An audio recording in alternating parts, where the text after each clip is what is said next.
Welcome, welcome, my friends. I'm so excited to be back on the I Was Born to Do This podcast. As always, I have an amazing guest who is here to teach us, to show us his beauty in the world. And I am so excited to introduce you to Joshua Pellicer. Joshua, I'm so happy you're here. Thank you for having me. It's so wonderful to be here and great to talk to you about this. I know. And I have to really tell everyone that we don't know each other well. We're both in, are you in Genius or are you just like a special guest that they bring in? I'm a special guest that comes in and speaks and work with Joe. You're a special guest. That's very important, actually. But we met last June at a Genius event, and I meet a lot of people, and there was something about you that like stuck with me. I was like, there's something here, and I'm gonna have to talk to this guy in the future. And then one of my dearest friends, Sam Karashi, who we talk regularly, and he shared with me that he had had a conversation with you, and it was like another ding.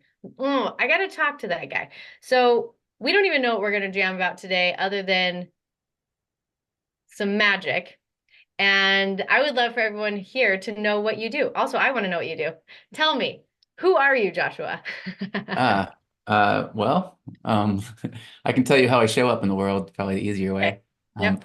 I see about I've always been a business owner, entrepreneur kind of person, and always liked teaching people. I went to school and studied elementary education and really loved simplifying things that were otherwise complicated for people. Um, and that eventually translated into me just helping people in general, and kind of found for myself that the simpler I could understand and break things down for people, the more I could help them. And if I gave them very complex answers to problems or questions in their lives, I wasn't really helping them much. And I was actually, oftentimes they would feel frustrated, like they come out of a session talking with me, and they'd feel like they're stupid, you Mm. know? And that's not what I wanted. I wanted to help people because it made me feel good, to be totally honest. It wasn't like just altruistic. It helped me understand myself too, and gave me a kind of purpose in life. So about 10 years ago, a little more than 10 years ago, actually 2008, I guess nine, I wrote a book and became an author. Before that, I was just coaching and teaching in general. And it ended up, well, when we released it, it sold 40 copies, and no one bought it. My mom bought it twice. It's a digital only book, so she didn't have to buy it twice. She just was supportive. And it was a book on dating and for men, dating for men. So my mom had absolutely no reason to buy it. I love that Um, so but much. she just wanted to support me. Yeah. And then I got into marketing, and I was like, okay, well now I got to figure out how to be a marketer. And like, I'm not a marketer. I like psychology and stuff, but I don't want to figure out the way to convince somebody this is valuable.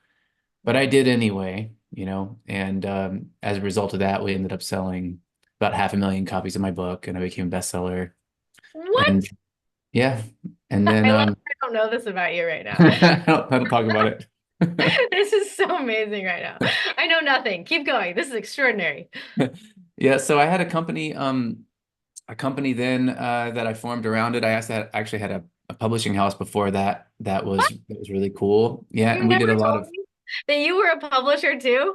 yeah, I was a publisher before that. And what I did is I had a process. I think this has kind of primed me to do what I do now. Is that I had a process for writing books that was a friend of mine told me that somebody was doing something similar, and I was like, let me try that out. What I did is I made a massive mind map of the book and the content, and I organized it so that the first ch child bubble was was a chapter, Mhm. basically. And then I expanded on those and added everything in the right order. And then I just recorded myself on the computer talking about each of the bubbles, and stopped at the end of every chapter and made a new MP3 file and just kept doing that. And this was in 2008, nine. So there was no, you know, digital dictation service, AI, transcription services. So I had to pay someone to come in and transcribe it. And then I paid someone to take that transcription and edit it to make it feel more like a book and Hmm. less like a transcription. Yeah. And then I took that final and edited it, with a fine tooth comb, and I could get a book out in about 2 weeks, right? Yeah. So every couple of weeks we'd have a new book and we'd release the book or I'd sell the book, right? Which is like I'd sell it to a company. For Mm. example, this is not one of my actual clients, but say like an organization like Alcoholics Anonymous, and they have a big membership base, but they don't have a lot of content. They could want to produce their own content that's part of their program and release it, but they don't have the time or the content creators, right, to do Mhm. it. So they would hire someone like me, and that was my publishing house. We did catered books, and then Wow. I released my own book, right, and it did really well. And I used the same process. It took me like 13 days, but then it took me several years to figure out how to sell it, right? Mm. Yeah, that's the Um, hardest part. yeah, it was very tough to do that, and I didn't want to do it. So I was eventually got to the point where I realized there was a formula for writing a book in my style, Yeah. especially self-help books and information products. And and I ended up building a company that published my own materials using that formula. Hmm. And we jumped in 12 months. We jumped from, I think we started out somewhere around $5,000 a month, maybe $10,000 we were making, and we jumped to 10 million a year in 12 months, and built a kind of empire around it. Mm. And yeah, after that, went on walkabout and found myself spiritually and left everything and started over, and got into technology and many other things as well. And that's what led me to what I do now, you know. Wow. Well, this is delightful. I love that I didn't know anything about you. And Yeah, that's now great. I'm like, oh, Joshua, will you be my friend? I feel like we have a lot in common. Yeah, I feel it. That's why whenever you talk about what you do and the advancements in tech and how they are like you're finding that line for yourself, I'm Yeah. like, yep, I totally understand exactly. And everyone's got a different line, but Yeah. I feel like I crossed that line a long time ago whenever I started recording myself talking about my book and then turned it into a book. And Yeah. I was like, I didn't sit down and write all the words. If I did, I promise you it would have been a piece of crap. I'm not a great writer. You I don't know, know. I have great content, I think, but not really. I think way faster than I can type, and I start getting confused. That's like part of Yeah. the That's the thing. thing. It's a fire hose. I just wrote my book in 3 days. Actually, it's coming out in 2 weeks. I'll send you. Cool. Yeah, it's called Please. Unleashed, and it is my most fire of all. It's like a fire hose for 170 pages. Like it's just gnarly. And you go off But and I think you'll like it. you do retreats kind of style to write? Is that what you do? Like what's your 3 day process like? Yeah. Yeah. So for me, I mean, when I help people write books, I take them on 5 days and Mhm. I infuse those 5 days with like a lot of sacred work. So we actually start the day like in deep prayer, blessing the body. Like it's very, very like, I always say we're going to the mountain. Like we're going to go to the mountain to hear God. So if we're going to go hear God all day, then we better get dialed in. So there's Mhm. a lot of like spiritual dialing in, and then there's a lot of fun. And so like on this last one, actually no, 2 ones ago, we went to belly dancing class and we went to the cryo place, right? Like I just watch people's nervous system and I never plan an adventure. So people get all stressed, like, hey, what's the itinerary? Nothing. Nothing's on the itinerary. God will show us what we need to do. And every time, God shows me exactly the thing that's their recipe. I never know what's around because we go to places I've never been before. Uh, This last week, we stayed in a tree house in Mill Valley, California. And it was like, literally, I felt like a monk, like sitting above the trees every morning as we're like blessing our bodies. And all the walls are windows looking over acres of enormous trees. And I just kept thinking, like, how is this my actual life? Like, this is the best life of all. And books get done in 5 days. But we do write all day besides the uh, playtime. But when I took my 3 days to write a book, I didn't have five, and I only had 3 days, and it was a total disaster. I mean, my book came out and it's really good, but I had no one to watch me, and I didn't know how important that was. So I yeah, forgot to eat. I ended up writing like 16 hours a day. I ended up like falling into depression somewhere in the middle. It was like, it was like no one should do this by themselves. totally. I totally agree with that. Yeah, Yeah. not my best Yeah. plan. But I got the book out and I love it. So, okay, so much fun here. I had no idea all this magic. But now what do you do? Talk to us about what you do now. Yeah. So about 6, 7 years ago, I started teaching myself chemistry and several other areas. Nuclear physics and chemistry were my big areas of focus because I wanted to understand. I kind of got in it myself. I think that most authors realize at some point that the simpler thing you can make something and simpler you can go, the more you understand everything, Mhm. instead of having to look under and inspect every blade of grass in your yard. You can just say, this is all grass, and you understand how it grows and what it is and how to talk to it, basically, and how to deal with it.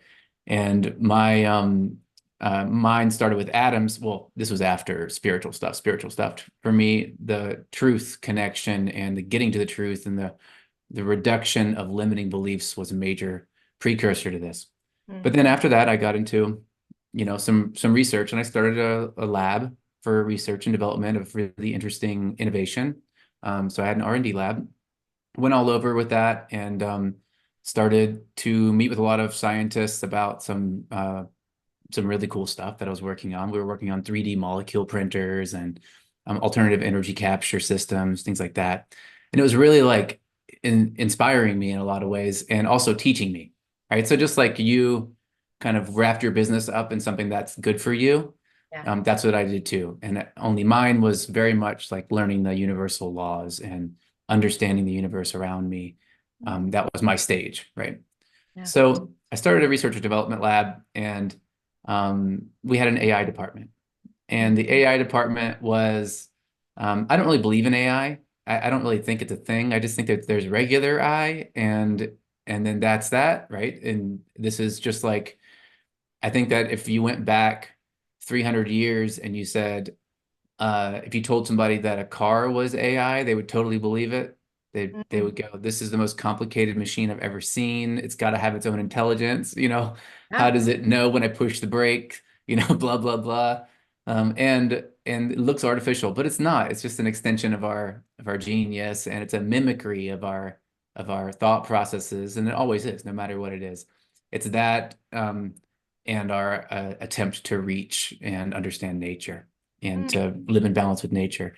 And the way that we do that through words is that there are statistics and math, of course, which is a part of this whole thing, which kind of proves to many people who are really heady and in the mind that there's no way of escaping nature.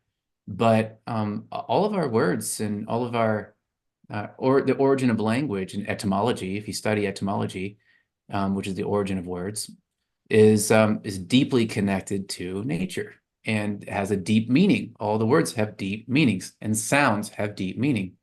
So we forget this because it's so inherent to us, and we learn it so quickly when we're kids. We kind of gloss over that sort of thing. So there really is, even in words, no way to escape um, nature, right? You can't live outside of nature. There's no unnatural words and there's no unnatural elements or no unnatural chemicals like that in the world. They don't exist. Nature allows it to be, right? No, nature creates the physical laws. So there's no way to escape it.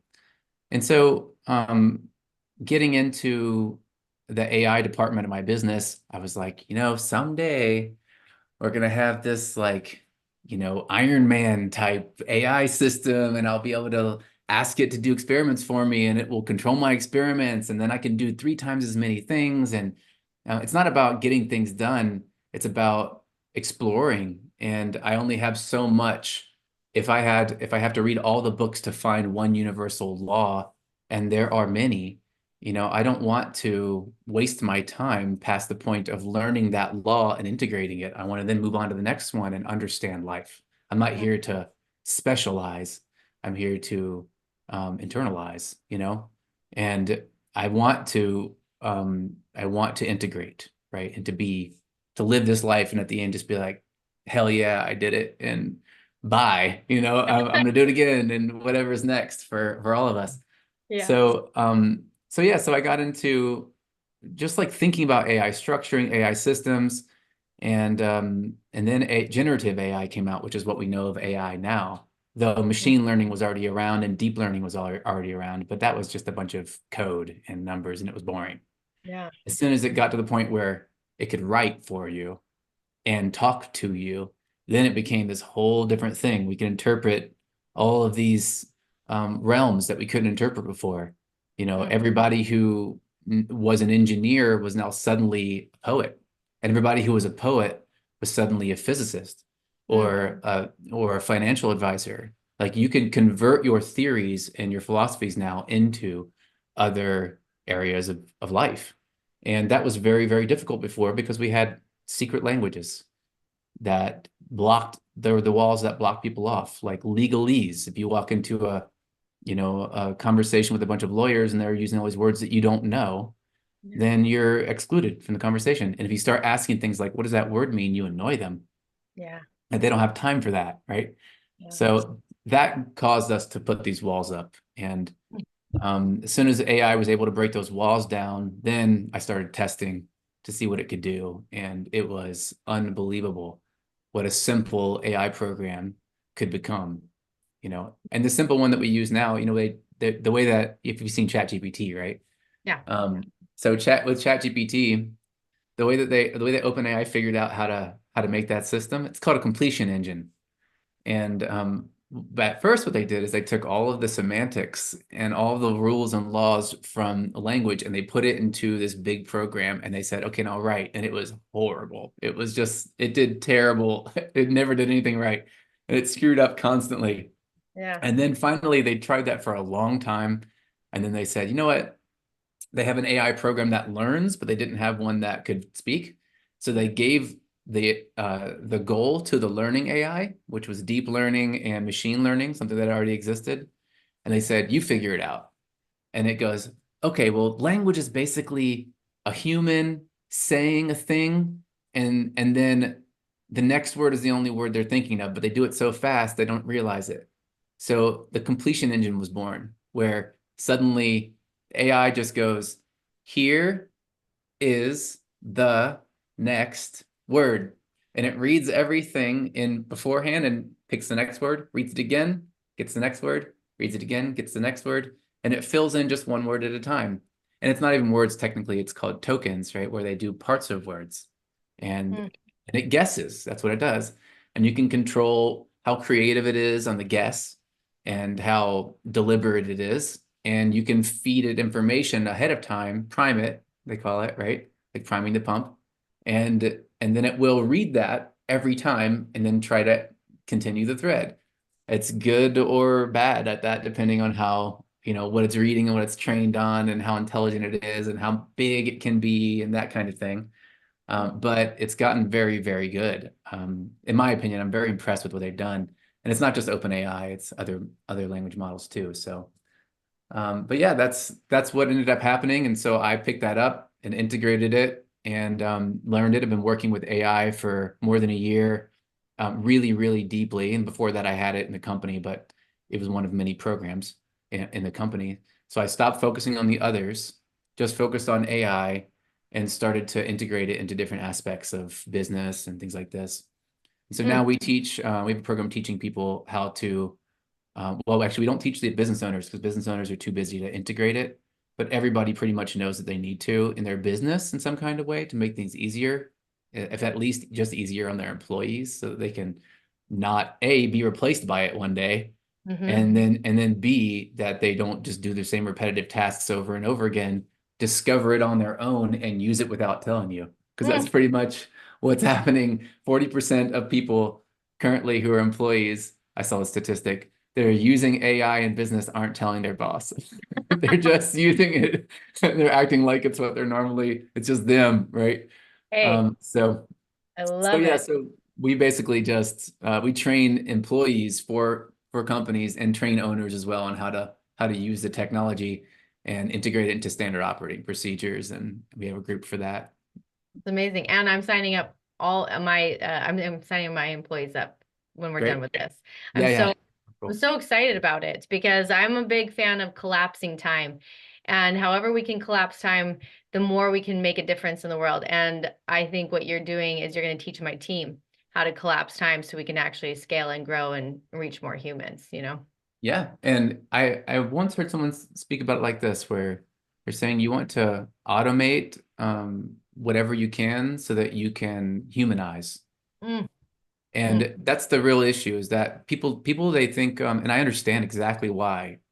This is the common conception, is that adding AI, and if you do it wrong, 100% it will do this. Like, it'll be stupid, it won't work, right? mm, But it can fail because you can add it focused on the wrong things. You can say, oh, we have design. We don't need a designer now, bye. But yeah. that's not true. Actually, you need a designer now, not just to take it the last 10 yards, which is like major. Yeah. You get something that's pretty good, and then you still have to convert it into vector and Photoshop and edit it and add text and make it custom and use it as an asset. It's not going to just build everything for you. And then the other part is that you need somebody to prompt it. And so it's this new language that everyone's having to learn all at the same time. And it does enhance the work environment a lot. And it can triple the output of each of your employees, including yourself.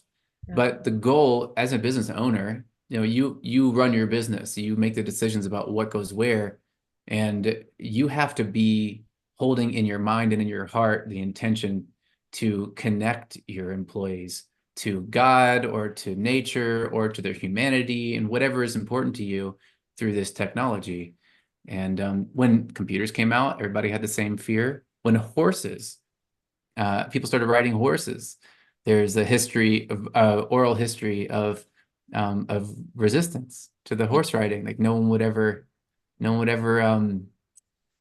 be patient again. And Yeah. when the printing press came out, it was like no one's going to talk anymore. People were afraid that this technology would ruin our humanity. Right. Interesting. I love this. Well, what an honor for us to sit with you. I mean, there's so many ways we can go with this, but what I feel so inspired about, as anyone who knows me, every book that we have has a stamp on it that says the authentic author, no AI. And I just wrote a whole book around like authentic creation and this idea that we must still be the ones who receive inspiration. And I still use AI every day. So I think that there's this marriage between the ideas that we don't live in this black and white, wrong, bad, good, right. Like, no, like, how do we come to this place of, mm, like an agreement inside of ourselves that we can use AI as a tool that it needs to be, but I always say, like, you would never have AI have orgasms for you. Like, no. And creation is orgasmic. And so I always think that if people give it over, which people will, they want to, because people are lazy and they want the easy way out. How do we live with it in a way that it aids our work, but it doesn't still the magic of creation?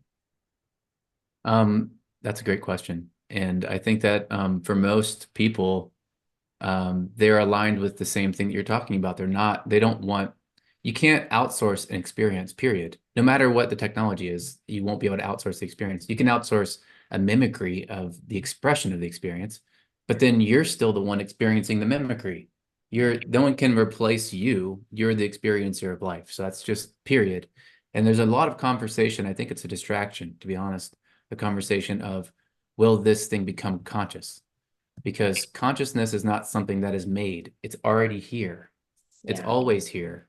And technically, it's in everything Yeah. already. Mhm. And the funny thing about the conversation of consciousness, kind of like and different technology becoming conscious, is that it's based in a materialistic perspective. The idea that the material world is real in the first place, and that we're temporarily existing in this material world, rather than the other way around, which is that we are eternal as consciousness, and the material world is just a temporary blip in our consciousness. Mm. And that spiritual perspective is going to have to come front and center for everybody, which is why I think this is a divine tool. I think this is the tool of the great awakening of humanity to their spiritual depth, is because it's going to clarify that and has to clarify that. So that's really beautiful on one hand. On the Mhm. other hand, yes, there will be a temptation for people who are, and I won't call them lazy technically, Yeah. at least not to their face, because Yeah. It's kind of you mean. know, it's just overwhelm mostly. And when you start, if you trust in the humanity and society to give you direction, and you don't question it, and you don't, I don't want to say don't think for yourself, because everybody thinks for themselves, but if you just sort of outsource decision making and in your life too much, you end up getting this victim mentality of Mm, like, you said that I would be safe and now I'm not, and all the promises you made, and it creates resentment, it creates anger, which then of course can create disconnect or the illusion of disconnect from some source and higher purpose in life. yeah. But also there's no getting off the path, right? Yeah. No matter which way people go, they are on their path. And even if it leads down into the sharp, jagged rocks, that's their path right now. And that's what they have to do. So I think that there's that too, that aspect of it. But to use it in the creative process is fascinating to me, because at one point books were in this position where I can imagine when books came out, someone who was an oral teacher and a speaker would say, that's not everything. And it isn't. It's just a little tiny piece of information that is static, that isn't going to answer your questions, that isn't going to evolve with you or cater itself to you. It doesn't care about you. You can't outsource your trust in a human to a book, right? Yeah. And that's true. And it makes a lot of sense in a lot of ways. But now we use them so much, and libraries have been so supportive for us as creators. It's lifted me up, and I grew up without a lot of resources in a trailer park in Florida, and it was just like a really happy version of the Eminem story, and it was awesome, and beautiful. And but I had to generate value and see value in nothing before it existed. And that's what it Mm, gave me, that talent. And books made it possible for me to actually learn from these people, these ancient people that are dead, that speak through the ages to us. And that's been a positive impact. And now I don't know anybody now that says books are bad, because they've yeah. used these books in the right way. Now, if you go open a book and you copy word for word what it says and you put your name on it, that is called plagiarism, Yeah. right? Right now, we don't have a word for that with AI, Yeah. right? But we will, and it won't be plagiarism. It'll just be it'll be worthless, because the person who reads it can go on ChatGPT and get the exact same thing for free or for their $20 a month, right? Yeah. And they know that you didn't come up with it. If they talk to you later, you won't have any idea what you said, you Mm, know, mm, and so you won't have internalized those ideas. So I do think that trust is going to be the new currency with this. And if you've been focused on that for a long time, then that's going to be just fine. You're going to be just fine. You can become more valuable over time. But in the direction of using this to enhance the process of creativity, I'd say right now I use it a lot like I use a book, but it's not just a book. It's a book and an assistant together. mm, So I can, for example, I can go open a book to a page, read it, take notes on that section, and then summarize that in my book and say, in this book that I read, I found this information, which I think is important for you to know. yeah. And not all inspiration is divinely striking me with my own like connection directly. It's sometimes through a conduit of others who are struck divinely. Yeah. And that's great. That's a great connection and great point. I also will look on the internet and search for papers or for other writings or articles and things like this to get information. And so here's what I use it for, a really classic way that a lot of people can use it for if they're an author, is that you can outline stuff like by going online through, for example, ChatGPT is the most common tool, right? So I don't use it very much, but I do use it to do quick searches for me. I don't go on Google really to do searches if I can help it, unless I need a paper or I need to find a website or a person. But if I'm looking for information, I'll just go on ChatGPT and I'll say, "Hey, I'm trying to make this point. Find 5 proof-based arguments and quote the data as a Mm, result and list them for me." And then it mm, will spit out a list. It'll look online It uses Bing to search it. So there's definitely control of content no matter what. Google and Bing will definitely censor data, right? So you still have to think for yourself here, but it will pull back the supporting data for you and then list it all out. Now you're not just going to copy that and paste it and put it in your book. You Right. know, I mean, you totally could. You could say, you know, in a book, you could easily say, I Googled this and here's what I found. Yeah. Paste. Like that's easy. You can Yeah. say, I looked at the definition of this and here's what it is. They don't expect you to rewrite the definition, you know, they Yeah. expect you to put it in as it is. So there are frameworks and they're acceptable frameworks for you to plagiarize in a way, right? Hmm. Quotations and block quotes, things like this are common and they Yeah. help support your argument. But when it comes to expressing the way you feel, um, you know, the way I say that I use AI like an assistant and like a research tool, the assistant is kind of like my dictation service that I would use. I Hmm. might say, this is what I'm feeling. Here's all of my philosophies you know, that I've already got written down. Yeah. Expand on this in a way that I might say it. And then it reads back through everything and it expands on it. And then I go, you know, is that actually how I would say it or is it not? And if it's Yeah. better than how I would say it, I go, wow, I have to learn this now. You know, Yeah. I need to learn how to speak like this. I need to learn how to write like this. And it does teach you. The more Hmm. you look at it and go, oh, that was a fucking amazing metaphor. Sorry for my French, but Oh, that was an that's. amazing metaphor, you Hmm. know, and I never thought about that before. It's really brilliant and I like it a lot. If you agree, that becomes your new tool of content creation, which is quality assurance. And you tacking your trust ability to that statement, whatever it is going to be the new value for Mm. content creators. And a lot of people won't make this transition, but a Yeah. lot of new people who weren't able to do it before suddenly will be able to. And they will speak in ways that we've never seen before, like the most beautiful, inspiring, poetic way. And they'll never be able to talk like that, but they think like that. And they have a disconnect between their brains and their hands or Mm. typing on the computer and whatever these different tools that we've learned to use over time that we've actually had education in, you know, sit down, learn how to use the keyboard, learn how to type. This is going to be removed as a barrier for them. And we might find out that the most brilliant mathematician in the world, for example, is a farmer in Oklahoma who works on tractors. Mm. And suddenly they will be able to stand in a conversation and communicate and say, well, this is the way that the world works to me. And so it's going to be a beautiful, beautiful tool that will change humanity, especially content creators.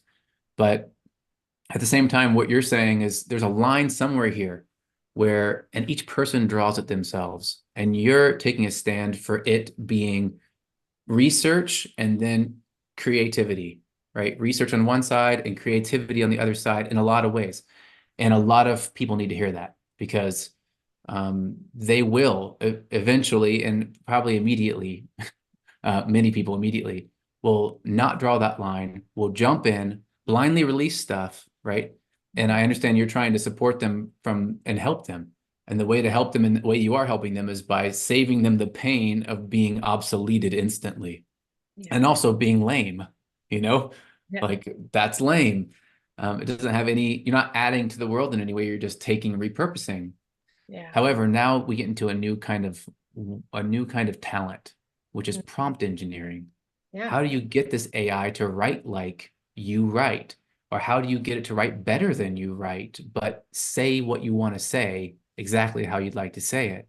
Mm. And that's a new talent that I think a lot of people need to learn. And schools are going to be teaching it. Everyone's going to have to adopt it because the cat is out of the bag.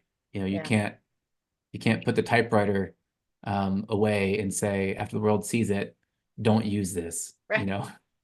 I so love this because I really believe it is a marriage. We have to bring them together. And I will tell you, I'm actually super good at prompts.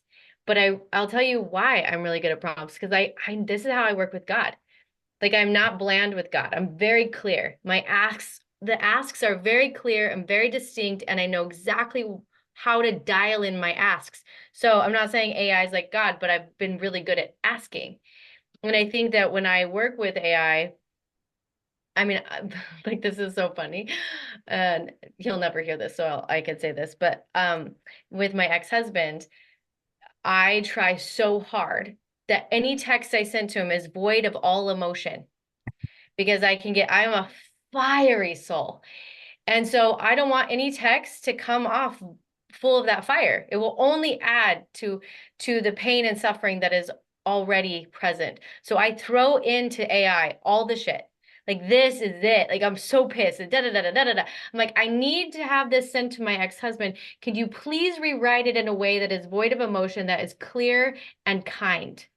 And then that is what I text.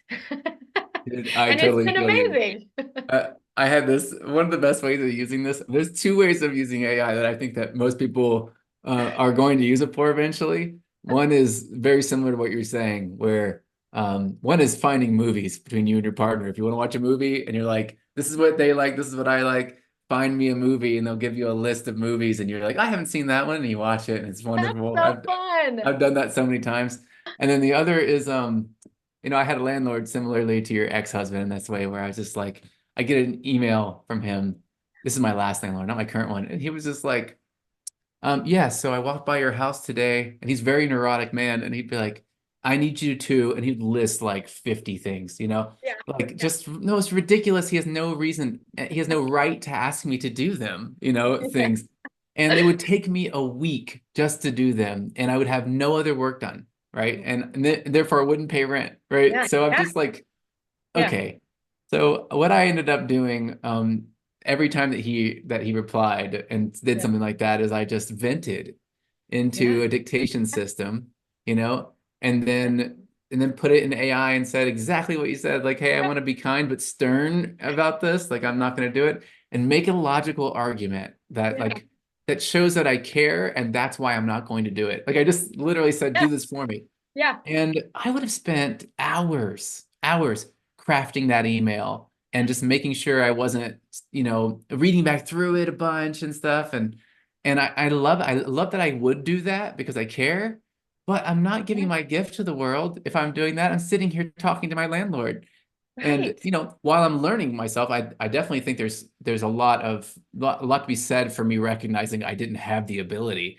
But like, Yeah. how humble do you need to make yourself in order to get that picture? If I have to put it into AI, then I'm like, I probably should work on this, but I'm not going to work on it before I respond to my landlord. Like, I need to work on it later. It's going to take me a month to be This is a more. process. I I don't got know. a process time right now. So I was just like, nah, I love me enough to not put myself in the situation right now in the middle of my need and struggle. I Yeah. have a kind of short story I'll tell you, and then I'll kick it back to you here. But I used to do construction work.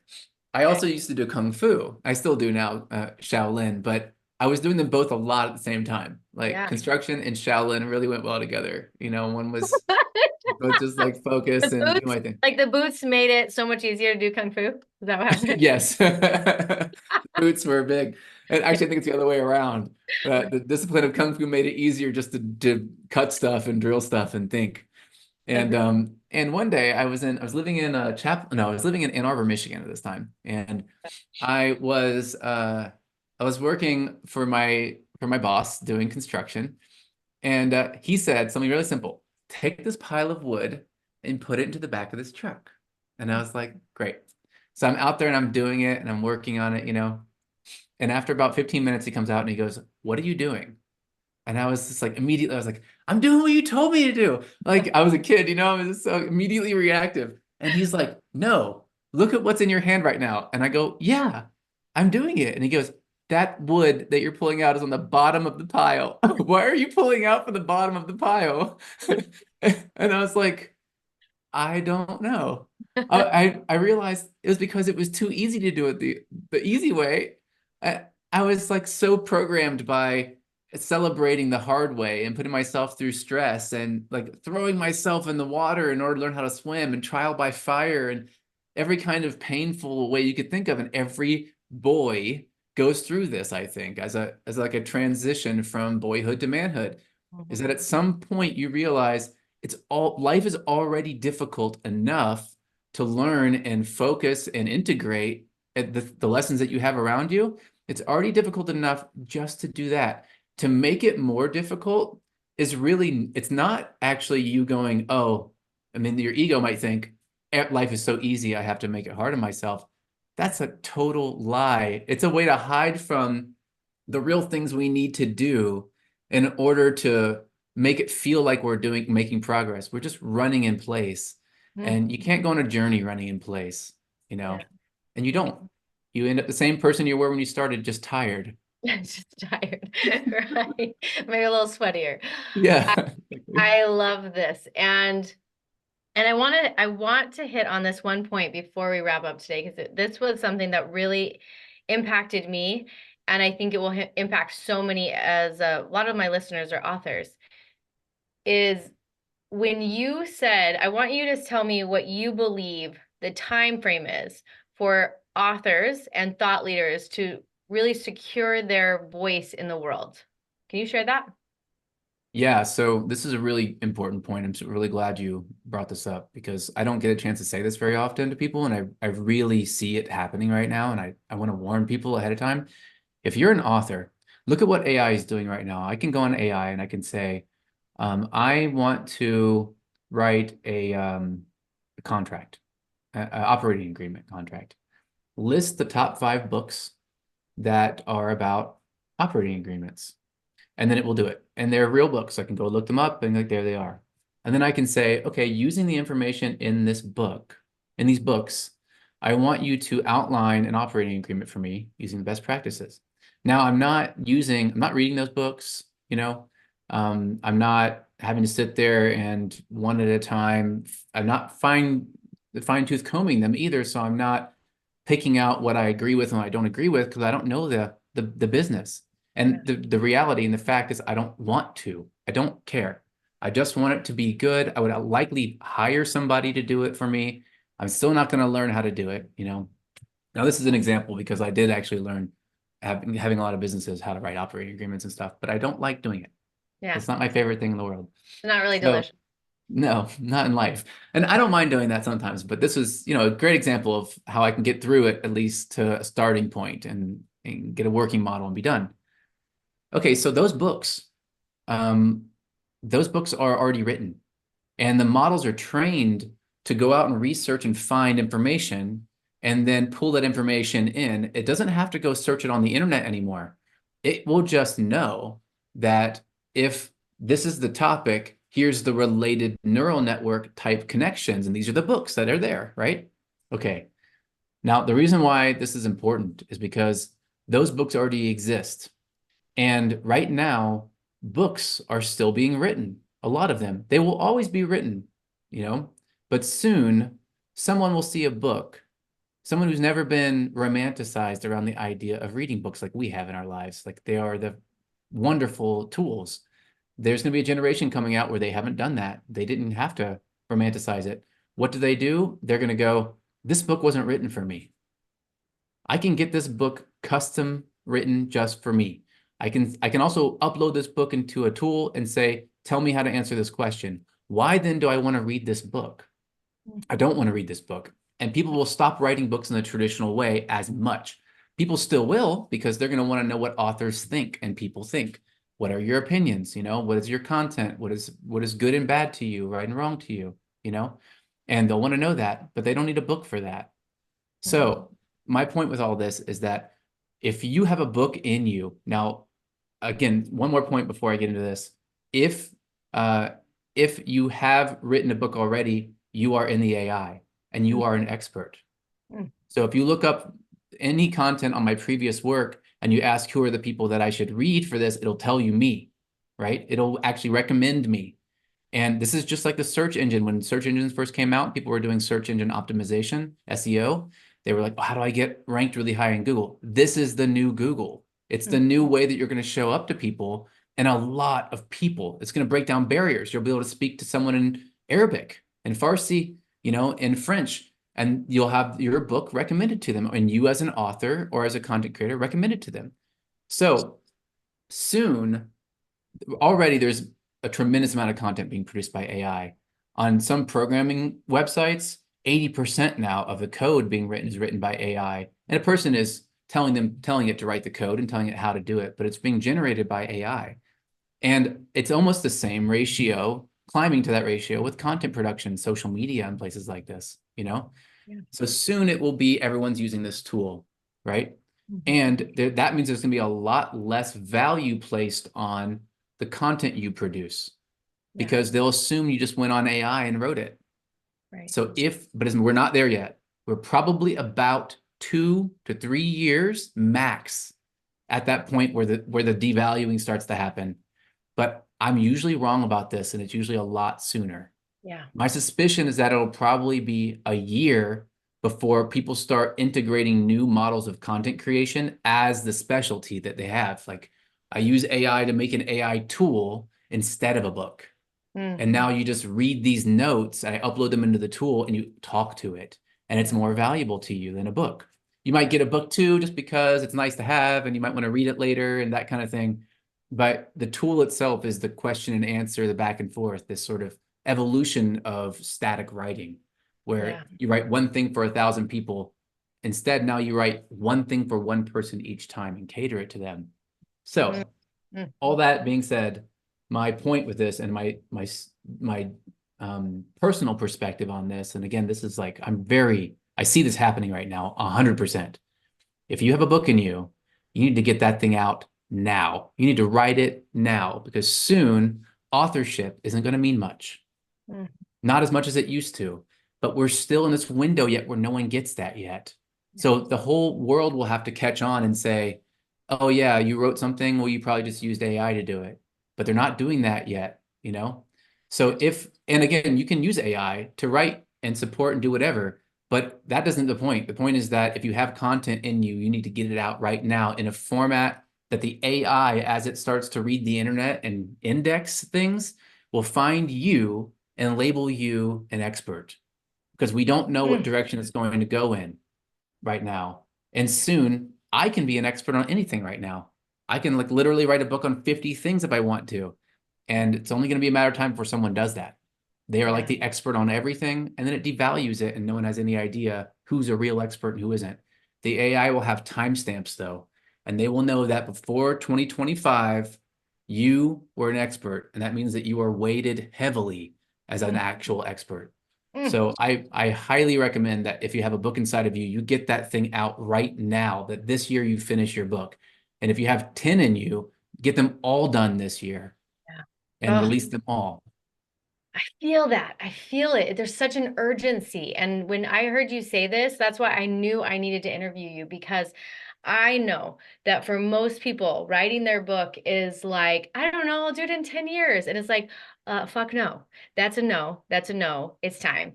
And I feel it in my body. And you just get to come in here and stamp it of what I have felt so deeply. And we need authors. We need those who are going to continue to seek and share, but we need them now.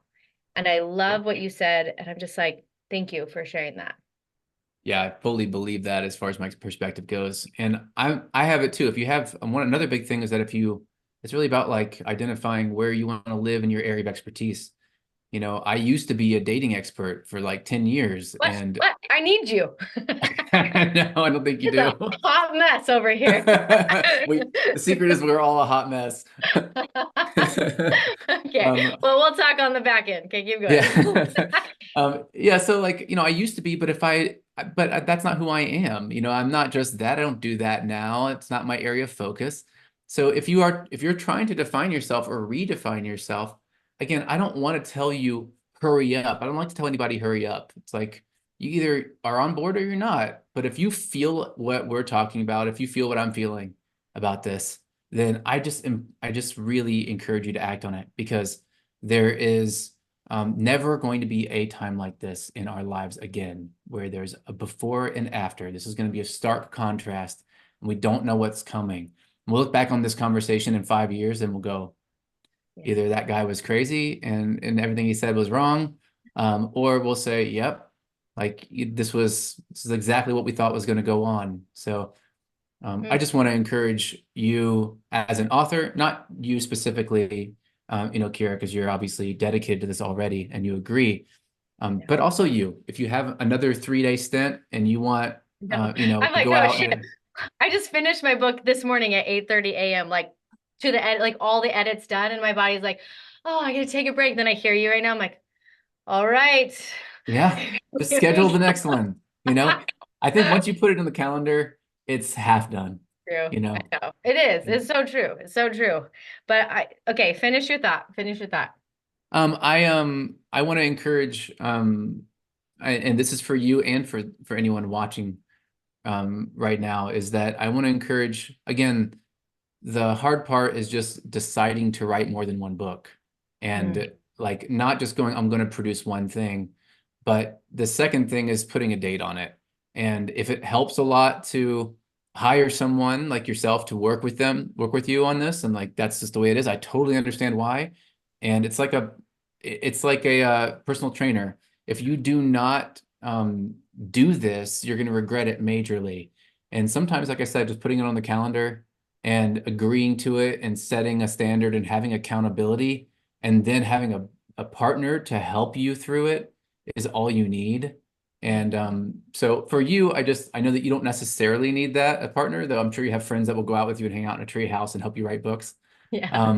The if there is someone now who's been waiting for this moment, I just want to implore them to really like reach out to you and to have that meeting and get that content out. And even if it doesn't become some bestseller, get it out there, because soon it won't matter about bestsellers. It'll Yeah. really just be about who you present yourself to in or as to the world, so that they can see they should come to you and trust you around a topic. Mm. And you put the time in and it happens truly. And it's definitely, timelines have collapsed. You can get something done in a very short period of time, whereas before it was years, you know. Yeah, So time is changing. Something shifted for sure. Oh my yeah, gosh, I could talk to you all day. Hopefully you'll become my friend because I think we could have a lot of fun in life. Um, but we'll see. We'll see if you like this fire over here. I really want everyone who's listening to know that this is not an either or. This isn't one side and the other. AI is it's here and it's not going away. And instead, we need to learn how to swim with it. It's kind of like going against the tide or going with it. Like don't try and jump against the wave all the time. And so this conversation today, I hope started some curiosity, some awakening, and also just like profound awareness of you as the divine, conscious, brilliant soul that you are. Like, never shut that down, never cap it in the sake of ease, but instead allow it to rise and use the tools that have been created to help us collapse time and make a bigger difference in the world.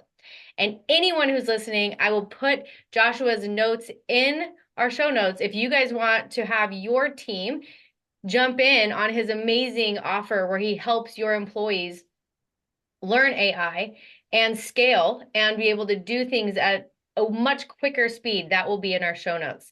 So everyone, I'm sure you fell in love with Joshua. This was a phenomenal conversation.